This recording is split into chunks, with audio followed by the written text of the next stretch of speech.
અરવલ્લીમાં ભણતરના પાઠ ભણાવતા 3 શિક્ષકોને આખરે ગતરોજ શામળજી પોલીસે દારૂના નશામાં ચકનાચૂર હાલતમાં ઝડપી લીધા હતા. પોલીસે 3 શિક્ષકોની ધરપકડ કરી છે. વિદ્યાર્થીઓને શિસ્ત અને વ્યસન ન કરવાના પાઠ ભણાવનાર આ શિક્ષકો ખુદ વ્યસન કરતા પકડાયા છે. ઉત્તર ગુજરાતના range IG Hasmukh Patel charge સંભાળતા બાદ સાબરકાંઠા અને અરવલ્લી જિલ્લામાં દારૂના દર્શન દુર્લભ થઈ ગયા છે. ત્યારે પીવાની ટેવવાળા આ 3 ગુરુજીઓ, જેમાંના એક પટેલ હસમુખભાઈ ગુજરાત રાજ્ય પ્રાથમિક શિક્ષણ સંઘના ઉપપ્રમુખ તરીકે ફરજ બજાવે છે.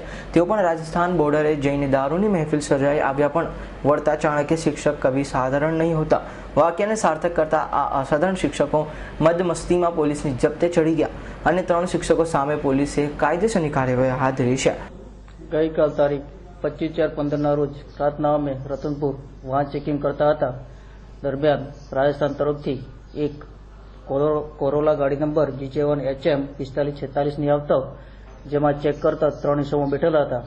જેઓને ચેક કરતા તેઓના મોઢામાં દારૂ પીલા શક વાસ આપતી હોય, જેથી તેમના નામ પૂછતા હસમુખભાઈ શંકરભાઈ પટેલ, ચેતનભાઈ જયસિંહભાઈ પટેલ, હર્ષનભાઈ મૂળચંદભાઈ ભટ્ટ, 3 રહેવાસી મોડાસા હોવાનું જણાવેલ અને તેઓ વ્યવસાય શિક્ષક હોવાનું જણાવેલ અને તેમના મોઢામાંથી દારૂ પીલાની શક વાસ આપતી હોય, જેથી તેમના વિરુદ્ધમાં MV એક્ટ 185, પ્રોહિબિશન એક્ટ 185(1)3 66 મુજબની કાયદેસરની કાર્યવાહી કરવામાં આવી છે. મંદિરા પાન કરીને મદમસ્ત બનેલા આ શિક્ષકોને ઝડપી પાડીને તેમનું મેડિકલ ચેકઅપ કરાયું. જરૂરી કાર્યવાહી હાથ ધરીને હાલ તો આ શિક્ષકોને જામીન પર છોડી દેવાયા છે અને તેઓના યોગ્ય જામીન આવતા તેઓને જામીન ઉપર મુક્ત કરવામાં આવેલ છે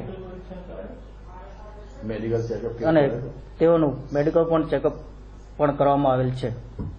આ શિક્ષકોની કામગીરી જોઈને એવું લાગે છે કે તેઓ શાળાઓમાં ભણતરના પાઠની સાથે પીવાના પાઠ ભણાવતા હોય તો નવાઈ નહીં. ત્યારે શિક્ષણ જગતના હોદ્દેદારો અને ભરતીની ભાવિ પેઢીનું નિર્માણ કરનારા આ શિક્ષકો મંદિરા પાન કરીને મદમસ્ત બની જતા શિક્ષણ જગત સામે પણ પ્રશ્નાર્થ ઊભા થયા છે.